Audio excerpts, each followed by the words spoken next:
Hi friends, welcome to doctor Murthy plant world.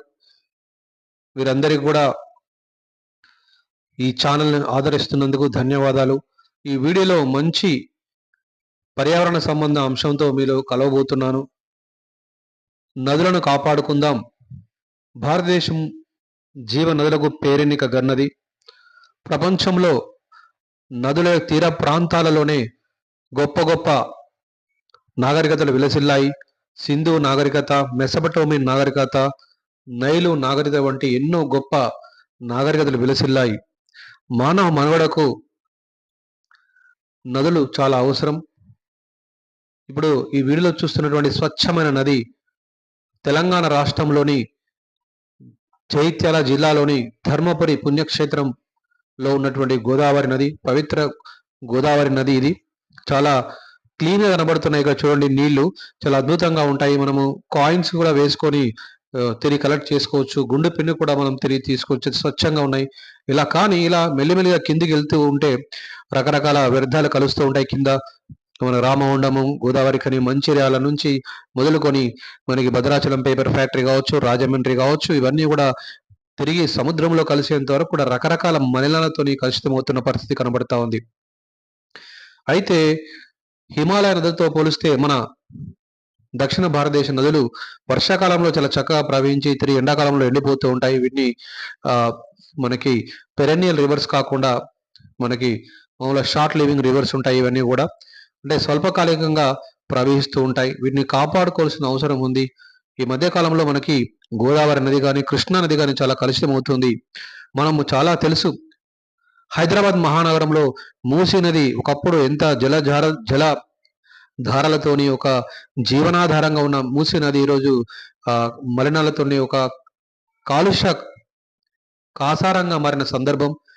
ప్రభుత్వం కూడా ఈ మధ్య కాలంలో వాటిని శుద్ధి చేసేటువంటి నడుం బిగించింది. కాబట్టి ఈ రకంగా చూసినట్లయితే మనం కూడా మనవంతుగా, మన రాజ్యాంగంలో కూడా రాశారు, మనకి ప్రాథమిక విధుల్లో కూడా ఉంది, మన జలాశయాలు కానీ సహజ వనరులను కాపాడుకోవాలని రాసుకున్నాము. మన భారతదేశ పురాణాలు కానీ అన్ని మత గ్రంథాల్లో కూడా ఈ పవిత్ర నదీ జలాలను కలుషితం చేయకూడదని రాసుకున్నాము. కాబట్టి మనవంతుగా మనం పౌరులుగా మనల్ని ఈ నీటి వనరులను మనం కాపాడుకోవాలి.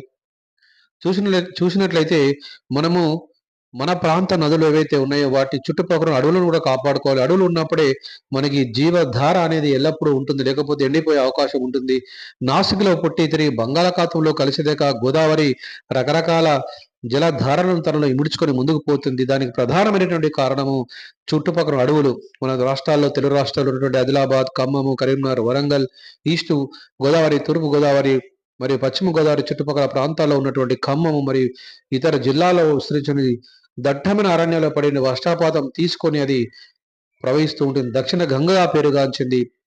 మన తెలుగు రాష్ట్రాలు రెండూ కూడా గోదావరి, కృష్ణా నదులతోని సతతహరితంగా మారుతున్నాయి. కాబట్టి మనం నదులను కాపాడుకోవాల్సిన అవసరం ఉంది. చాలా స్వచ్ఛంద సంస్థలు కానీ, శాస్త్రవేత్తలు కానీ, విద్యార్థులు అందరూ కూడా, మనకి సంఘ సేవకులు అందరూ కూడా నదులను కాపాడడానికి తమ వంతుగా కృషి చేస్తున్నారు. మనం కూడా మా డాక్టర్ మూర్తి ప్లాంట్ వరల్డ్ ఛానల్ తరపున మా అందరికి కూడా విజ్ఞప్తి చేసేది ఏంటంటే, నదీ జలాలను కలుషితం చేయకండి, నదులను కాపాడుకుందాం. మానవ మనుగడకు ఆధారమైనటువంటి నదులను మనం ఎల్లప్పుడూ కాపాడుకోవాలి, పరిశుభ్రంగా ఉంచాలి. ఎటువంటి మరణాలను కూడా అందులో చేయకూడదు. నగరపాలక సంస్థలు కానీ, గ్రామ పంచాయతీలు కానీ, పట్టణ మున్సిపాలిటీలు కానీ కూడా మురుగు వ్యర్థాలను శుద్ధి చేసిన పిదమే అందులోకి వదలాలి. ముఖ్యంగా రసాయన కర్మాగారాలు ఏవైతే ఉన్నాయో వాటి ద్వారా వచ్చేటువంటి మురుగును కానీ, కాలుష్య కాసారాన్ని, రసాయనాలను శుద్ధి చేసిన పిదమే అందులోకి వెళ్ళాలి. లేకపోతే అందులో ఉన్నటువంటి ఆక్సిజన్ శాతం తగ్గిపోయి జలచరాలు కానీ, చేపలు కానీ, ఇతర ఎన్నో జల జీవులు అంతరించిపోయే అవకాశం ఉంది. కాబట్టి మన భారతదేశం అంతా కూడా స్వచ్ఛ భారత్ లాగానే స్వచ్ఛ నదీ జలాలను మనం కాపాడుకోవాల్సిన అవసరం ఉంది. కేంద్ర ప్రభుత్వం వారు కూడా నమామి గంగే అనే కార్యక్రమం ద్వారా కలుషితమైన గంగా నదిని శుభ్రం చేసేటువంటి పనిలో ఉన్నారు. కాబట్టి మన వంతుగా ఒక భారతీయ పౌరులుగా నదీ జలాలను కాపాడుకుందాం, ఆ దిశగా జ్ఞానాన్ని పెంచుకుందాం. Thanks for watching this content. అందరు కూడా ఈ కాంటెంట్ని ఫార్వర్డ్ చేయండి.